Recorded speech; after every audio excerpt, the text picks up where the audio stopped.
ഇന്ന് കൊൽക്കത്തയിൽ ചരിത്രപ്രസിദ്ധമായ ഒരു റാലി നടന്നു. കഴിഞ്ഞ കുറേ നാളായി രാജ്യത്തെ മോദി ഭരണത്തിനെതിരെ, BJP ഭരണത്തിനെതിരെ ഉയർന്നു വരുന്ന ജനവികാരം പ്രതിഫലിപ്പിക്കുന്ന തരത്തിൽ കൊൽക്കത്തയിൽ നടന്ന മഹാറാലി സംഘടിപ്പിച്ചത് പശ്ചിമ ബംഗാൾ മുഖ്യമന്ത്രിയും തൃണമൂൽ കോൺഗ്രസ് നേതാവുമായ മമതാ ബാനർജിയാണ്. മമത വിളിച്ച ഈ മഹാറാലിയിൽ പങ്കെടുക്കാൻ പ്രവർത്തകരായി തൃണമൂൽ കോൺഗ്രസ്സുകാർ മാത്രമാണ് ഉണ്ടായിരുന്നെങ്കിലും അത് തന്നെ ലക്ഷക്കണക്കിന് ആളുകളാണ് പങ്കെടുത്തത്. 10-20 ലക്ഷം ആളുകൾ പങ്കെടുത്തു എന്നാണ് കണക്ക്. ആ റാലിയിൽ പ്രസംഗിക്കാനെത്തിയ നേതാക്കളുടെ നിരയാണ് എല്ലാവരെയും അത്ഭുതപ്പെടുത്തിയത്. എല്ലാ പാർട്ടിയിലും പെട്ട LDF ഒഴികെയുള്ള ഇടതുപക്ഷ CPMൻ്റെ നേതൃത്വം, CPIയുടെ നേതൃത്വത്തിലുള്ള ഇടതുപക്ഷ പാർട്ടികൾ ഒഴികെയുള്ള മിക്കവാറും എല്ലാ പാർട്ടികളും, ബിജു ജനതാദളും ഒഴികെ BJP എതിർക്കുന്ന എല്ലാ പാർട്ടികളുടെ നേതാക്കളുണ്ടായിരുന്നു. ജമ്മു കാശ്മീരിൽ നിന്ന് 2 മുൻ മുഖ്യമന്ത്രിമാർ ഫറൂഖ് അബ്ദുള്ളയും ഒമർ അബ്ദുള്ളയും വന്നു. അതേപോലെ പല മുൻ മുഖ്യമന്ത്രി സോണിയാഗാന്ധിയും രാഹുൽ ഗാന്ധിയും വന്നില്ല എന്ന് പറഞ്ഞാൽ അവരെ ക്ഷണിച്ചില്ല.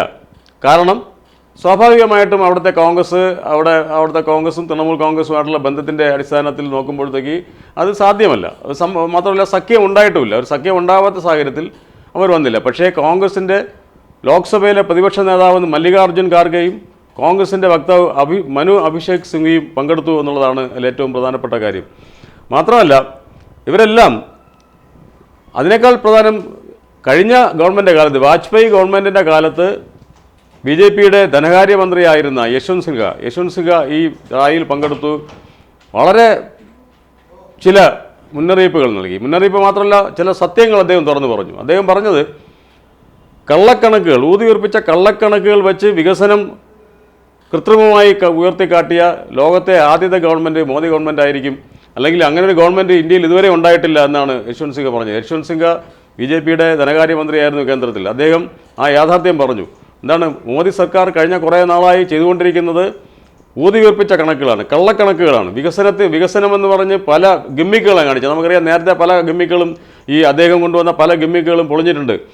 ABP ചാനലിലെ ഇതുപോലെ ഇത് അവർ പൊളിച്ചു കളയുകയും ABPക്കുള്ള പരസ്യം പിൻവലിക്കുകയും ചെയ്ത് വിവാദമായ സംഭവം അടുത്തിടെയാണ് ഉണ്ടായത്. അതെല്ലാം ഈ കൃത്രിമമായി ഉണ്ടാക്കിയ വീഡിയോകളും മറ്റും ഉപയോഗിച്ചിട്ട് ഊതിവീർപ്പിച്ച വികസനം നടത്തി എന്നുള്ള ദുഷ്പ്രചരണം, കള്ളപ്രചരണമാണ് നടത്തിയത്. അതായത് BJP ക്യാമ്പിൽ തന്നെ ഉണ്ടായിരുന്ന യശ്വന്ത് സിൻഹ ആ സത്യം തുറന്നു പറയാൻ വന്നു. അദ്ദേഹം ആ പ്രതിപക്ഷ റാലിയിൽ പങ്കെടുത്തു.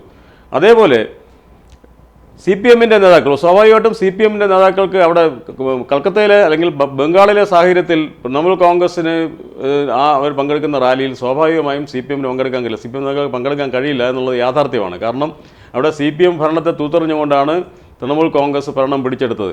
CPMൻ്റെ പ്രവർത്തകരും തൃണമൂൽ കോൺഗ്രസിൻ്റെ പ്രവർത്തകരും തമ്മിൽ തെരുവിൽ തല്ലുന്ന സ്ഥിതിയുണ്ട്.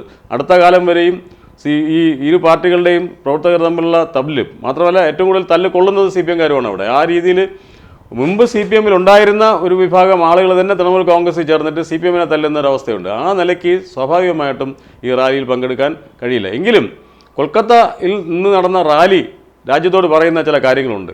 എന്താണ്? BJPയുടെ ഭരണം അവസാനിപ്പിക്കാൻ വലിയൊരു മഹാപ്രതിപക്ഷ നിര ഇന്ത്യയുടെ പല ഭാഗത്തും രൂപപ്പെടുന്നു എന്നുള്ളത്.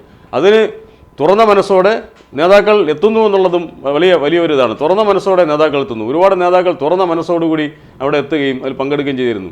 സ്വാഭാവികമായും പ്രാദേശികമായ കക്ഷികൾ, ഇപ്പോൾ നമുക്കറിയാം 42 സീറ്റുള്ള പശ്ചിമ ബംഗാളിൽ തൃണമൂൽ കോൺഗ്രസ്സിന് 40 സീറ്റ് കിട്ടുകയാണെങ്കിൽ ഒരുപക്ഷെ പ്രധാനമന്ത്രി പദത്തിലേക്ക് പോലും ഒരു അഡ്ജസ്റ്റ്മെൻറ്റ് വേണ്ടി വന്നാൽ ഒരു പ്രധാനമന്ത്രി പദത്തിലേക്ക് പോലും മമതാ ബാനർജിക്ക് വരാൻ പറ്റുന്ന തരത്തിലുള്ള ഒരു തരം. അപ്പോൾ മമത അത് മുൻകൂട്ടി കണ്ടുകൊണ്ട് തന്നെയാണ് ഇങ്ങനൊരു മഹാറാലി സംഘടിപ്പിച്ചിരിക്കുന്നത്. ഈ മഹാറാലി രാജ്യത്തിൻ്റെ പല ഭാഗങ്ങളിലും ആവർത്തിക്കപ്പെടും അല്ലെങ്കിൽ സംഘടിപ്പിക്കപ്പെടും എന്നുള്ളതാണ്. പക്ഷേ CPMും കോൺഗ്രസ് സോണിയാഗാന്ധിയും പങ്കെടുത്തില്ലെങ്കിലും സ്വാഭാവികമായും BJPക്കെതിരെ ഒരു നിലപാടെടുക്കേണ്ടി വന്നാൽ പശ്ചിമ ബംഗാളിലെ CPMും പശ്ചിമ ബംഗാളിലെ കോൺഗ്രസും തൃണമൂൽ കോൺഗ്രസിൻ്റെ പിന്നിൽ അണിനിരക്കേണ്ടി വരുന്നൊരു സാഹചര്യം ഒരുപക്ഷെ വരും. കാരണം ഇപ്പോൾ അവിടെ മുഖ്യ പ്രതിപക്ഷമായി വന്നിരിക്കുന്നത് BJPയാണ്. ബംഗാളിൽ മുഖ്യ പ്രതിപക്ഷമായി വന്നിരിക്കുന്നത് BJPയാണ്.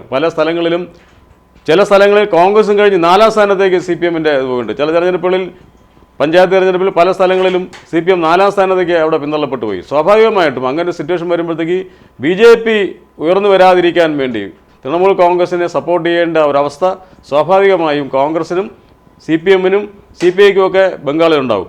അതേപോലെ രാജ്യത്തിൻ്റെ പല ഭാഗങ്ങളിലും 2019 തെരഞ്ഞെടുപ്പ് വരുമ്പോൾ രാജ്യത്തിൻ്റെ പല ഭാഗങ്ങളിലും വളരെ വിചിത്രമായ പല കൂട്ടുകെട്ടുകളും നമ്മൾ കാണാനിരിക്കുകയാണ്. അതിൻ്റെ എല്ലാം ഒരു പ്രതിഫലനം കൂടിയായിരുന്നു ഇന്ന് കൊൽക്കത്തയിൽ നടന്ന റാലി.